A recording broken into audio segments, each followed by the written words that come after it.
Hi, my name is Swapnil. Hi, I'm Yoko from Your Lettings. We've been running our property management company since 2015. This is a testimonial video from one of our clients, and it was recorded during the lockdown.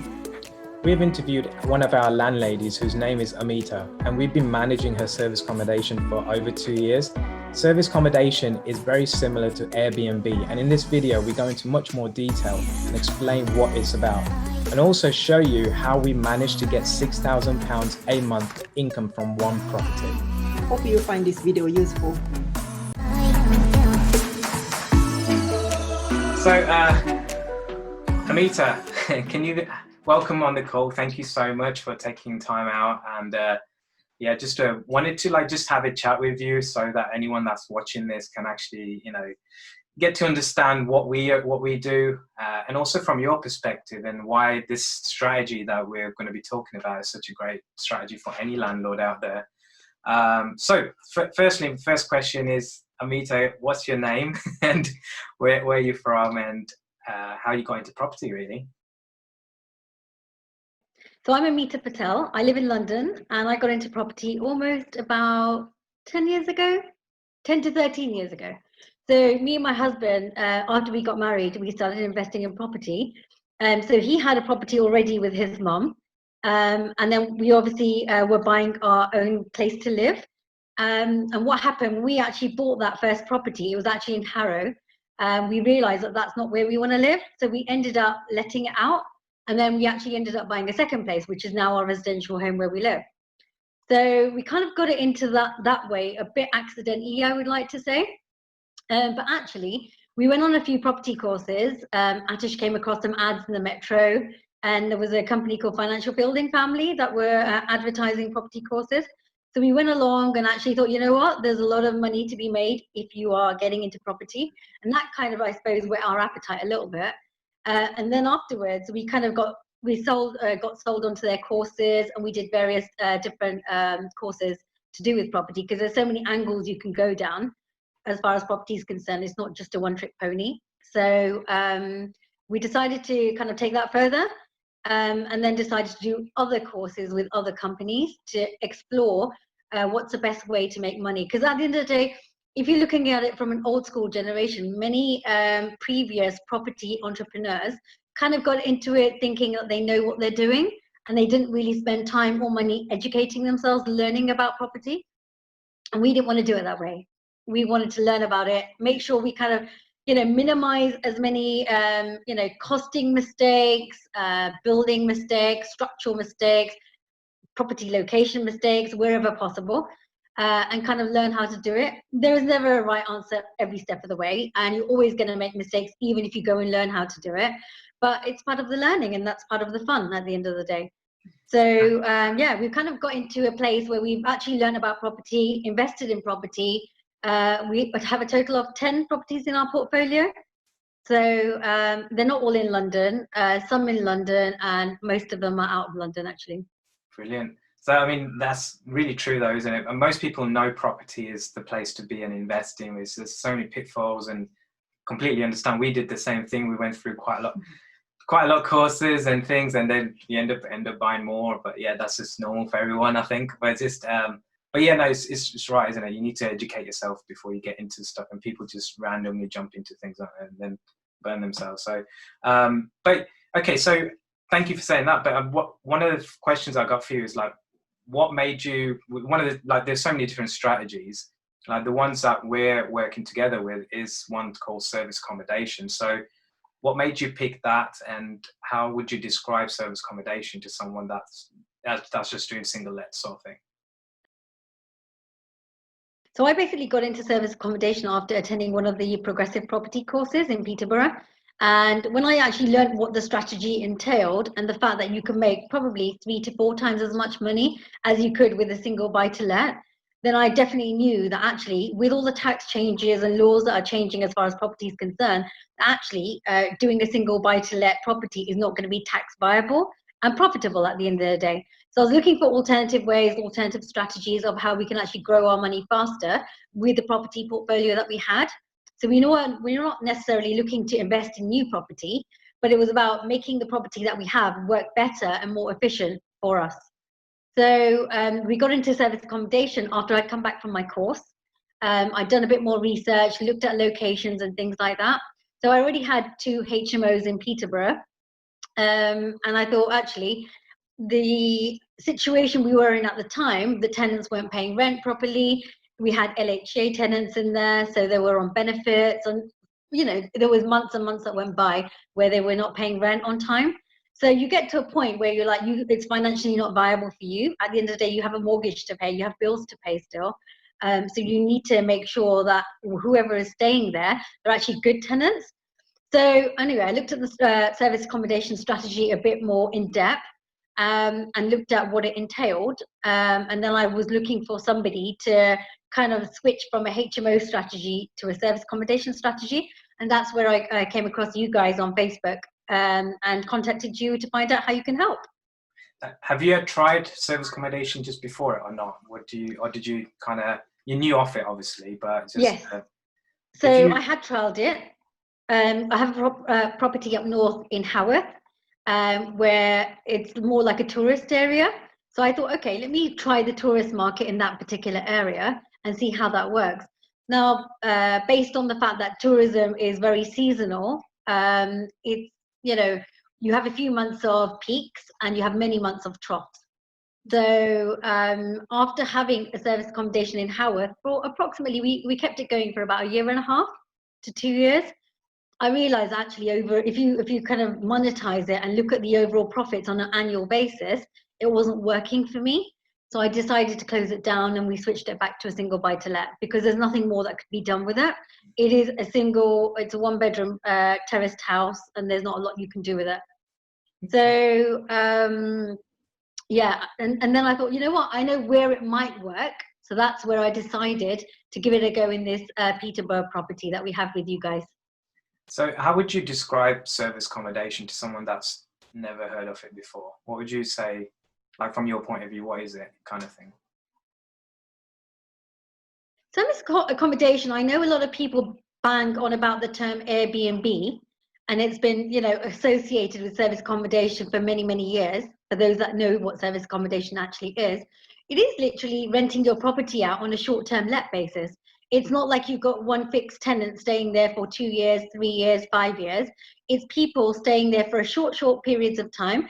That short period of time could be for a few days, it could be a month, it could be 2 months or 3 months, but it doesn't mean that you've got a long-term tenant there. As far as who your target market's going to be, that will vary.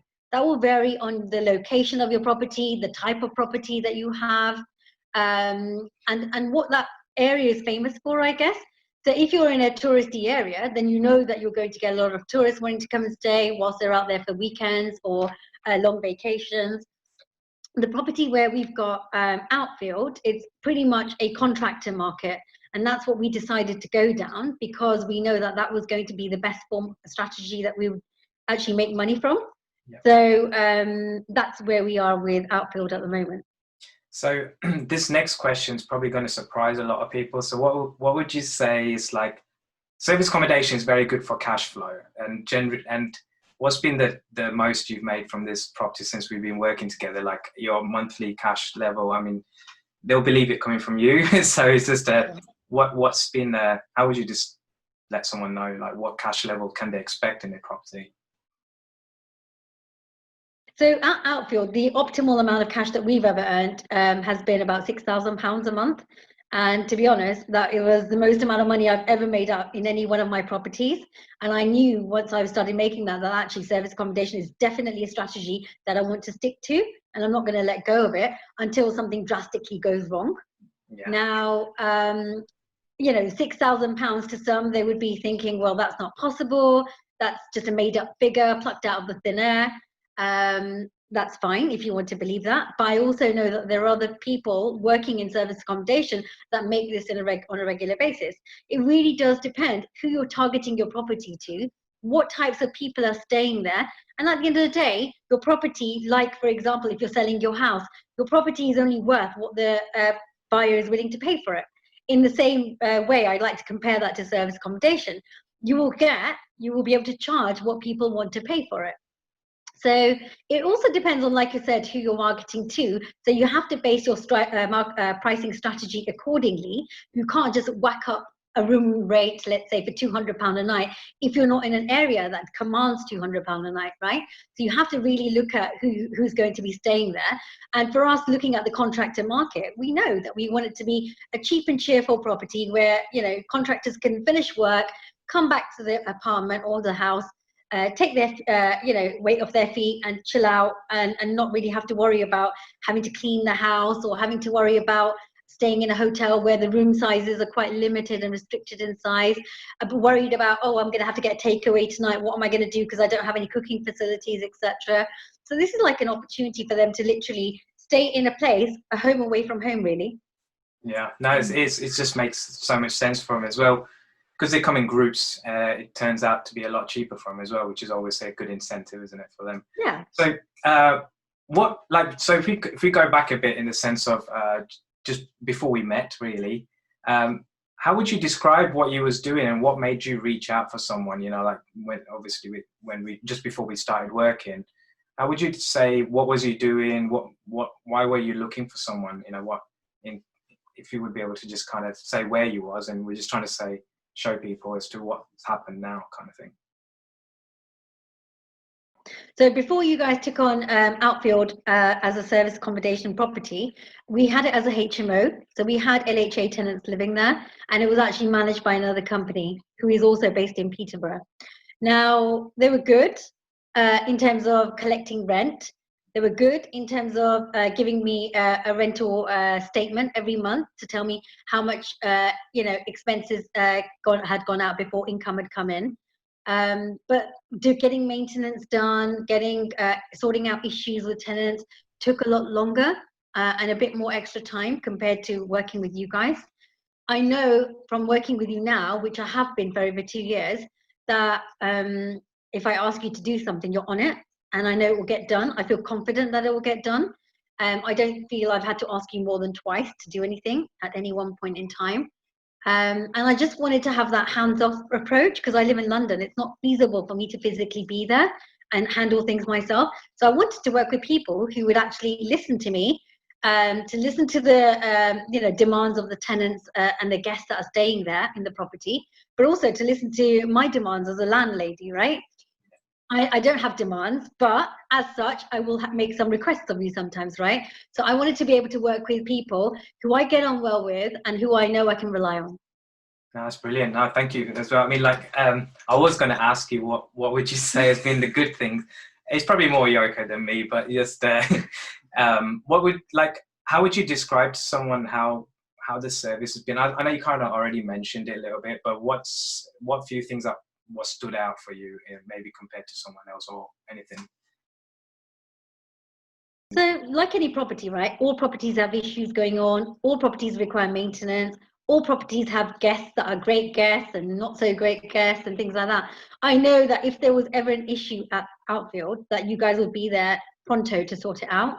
I never had to ever worry about an issue happening, or noise pollution at the property, or the place being stripped apart and shredded and all that jazz, because I know you guys are locally available there to tend to any issues and problems that may occur.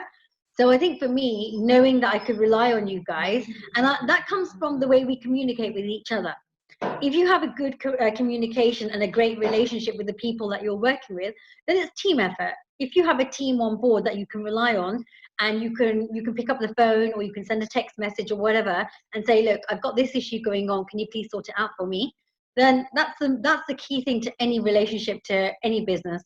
And I think the one thing I was looking for was greater communication, if I'm honest. Why I switched from my previous managing agent to you guys is because I know if you're busy, you're busy, but I know I can get a hold of you within 24 hours, and in an emergency, you'll be there to sort things out. So that was my biggest thing, especially that's a worry of a landlord that's quite far away from their property. So I knew I could rely on you guys. And to be honest, hand on heart, I have to say, so far in the 2 years, I've had a fantastic relationship with both of you. Haven't had any crosswords to say. Every relationship has teething troubles initially when you start off, right? But we ironed those out, and we started moving on to look at the bigger picture to see how we can actually help this property grow financially. And you guys have helped me with that, so I'm grateful. And likewise, it's been great working with you. So, no, thank you for them kind words. And it goes both ways, as you say. It's all about communication. The way we look at it is a partnership in the day, and that's the best way it works rather than another way. So I was speaking to another landlord the other day, and one of his questions was in the sense of what concerns maybe is payment, because that's a big thing when you're, especially in the sense where you're remotely working with someone. I didn't think of it this way, but it was a good question that you put across. I'm sure other landlords and people probably think like that as well. They could be thinking like that. So how have we been on payment side, and is it been, well, I know it's been okay, but from your point of view, how would you describe it to someone? For any landlord who has property, the most important thing is making sure you get paid on time, right? And this is one of the things that some of the single buy-to-let properties may fall short on, and that's receiving rent on time, especially if a tenant is struggling paying, or they're on benefits, or they've lost their job, or all these instances where they may not be able to afford to pay their rent on time. Then that obviously backfires on their managing agent, because if they haven't been paid by the tenant, they're not able to pay the landlord. So it has a knock-on effect on everybody, right, from a cash flow perspective. But I know that every month that I've worked with you guys so far in the last 2 years, you haven't ever transferred the rent late to me. And if you have transferred it late on the odd occasion, you've given a good rationale and a reason as to why that's happened. So I've been satisfied with it, absolutely. And I wouldn't have a cross word to say about it. Thank you. Brilliant. So I need a couple more last few questions. Really is, with the service accommodation side of things, reviews of guests and things like that is quite important as well, because you want to keep the maintenance high, reviews, and it's all about quality, isn't it, really? How would you describe that service being from our side, as well as, obviously there's some reviews which you just can't help, because some people are quite picky with stuff, and you can never change a personality in that kind of way. But it's just, in general, how would you describe the service in, say, maintenance, reviews and stuff? So when there have been issues at the property, let's say something has broken down or something's missing, then you're obviously bound to get some guests complain in their review about it, right? Whether it be on booking.com or Airbnb, or personally to both of you, right? So you can't actually please everybody. That's what I have learnt. And that's what you both, I'm sure, have learned also. But at the same time, what we can do is offer the best amenities that we possibly can to give at least more than the basics as what they might need.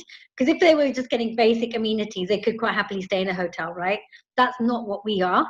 We're one above a hotel. We're giving them the freedom to roam around in the property, to cook, to eat, to feel comfortable, basically, right?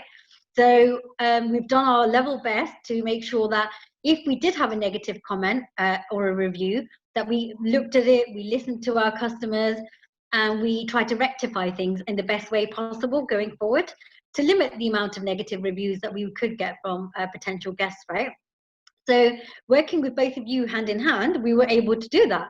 And we were able to also respond back to any reviews, whether they would be a positive or negative. Mostly, I have to say, we've had positive reviews for Outfield.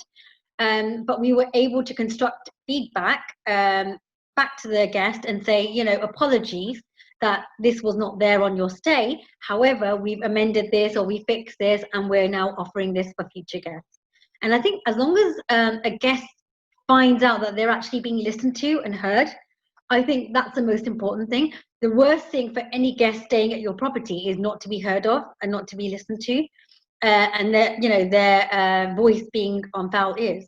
So I think the key thing is to really listen carefully, take action, and to really ask many of your guests for reviews, because at the end of the day, the more reviews you have, the more people are likely to read it, and more likely people are to book your property. No, you're very right. I mean, reviews is such a big thing. We're in an Amazon only kind of world at the moment, so it's just everyone's just kind of looking at that kind of way. And so this probably leads on nicely from a question. So what 3 tips could you give to someone literally that's thinking about service accommodation, like why to do it in the first place? What would you say is any 3 tips that come to your mind? So firstly for me is do your research before you actually decide you want to go into service accommodation. It's really not a simple strategy. There is a lot more to it than you just saying, I want to rent out my property and make £6,000 a month. It doesn't work like that. Having the aspiration there is key, of course, but you need to do your research thoroughly. When I mean doing your research, it means look at your location. Where is your property? Why do you want to do service accommodation in that area? Who is your target market going to be? How will you do marketing? Who will you market to and how will you market? What sort of budgets do you have to do the marketing? At the end of the day, if you're someone like me who lives far away, then you definitely need someone to manage the property for you. It's not feasible for you to do everything yourself. So my 3 tips there, I know it kind of like got it summed up in one thing, is 1, do your research, location, location, location, and 3 is have it managed for you. Oh, brilliant. Yeah. And that really nicely goes into my next question. What would you say to someone that's on the fence of working with us? Say, pick up the phone and speak to you guys first. Never judge a book by its cover. Always find out a bit more information about the people that you're looking to work with. Speak to other people that have already been working with those people, e.g. pick up the phone and phone me. I'm happy to speak to anyone that wants to know. And also, at the end of the day, yes, you have to do your due diligence. In everything and everywhere you go regarding property, it is really key to do due diligence. And if they're worried or concerned, they should not be worried and concerned simply by listening to your names. They should do their research to find out what you guys are like, what types of properties you've been looking after, how you've been working with your landlords, and also how much income you've been generating for the landlords that you work with, rather than jumping to conclusions or making any assumptions. So highly recommend us then, I would say. Yeah, exactly. Exactly. It is all about how your landlords work with you and how they actually do recommend you. If anyone does recommend you, then there's no reason not to work with you, right? Exactly. But no, thank you so much, Amita. They're really, really nice words. And it goes, as we said earlier, it goes both ways. So it's been awesome working with you. But any last questions? May I say something? Yeah. Thank you very much, Amita. This You're is most welcome. the first and last word from me, but really nice of you. You're most welcome. And I said, like I said, when you're working together, it is purely a partnership, like you said, Swapnil. It's, lack of communication really won't go far in a relationship at all. It will break that relationship. And I said, the more we communicate, the more we'll become stronger. So that's it. Those are my last final words. Well, thank you so much for your time, Amita. You're welcome. Thank you. All right. I will catch up with you guys later. Yeah. Brilliant. Thanks a lot.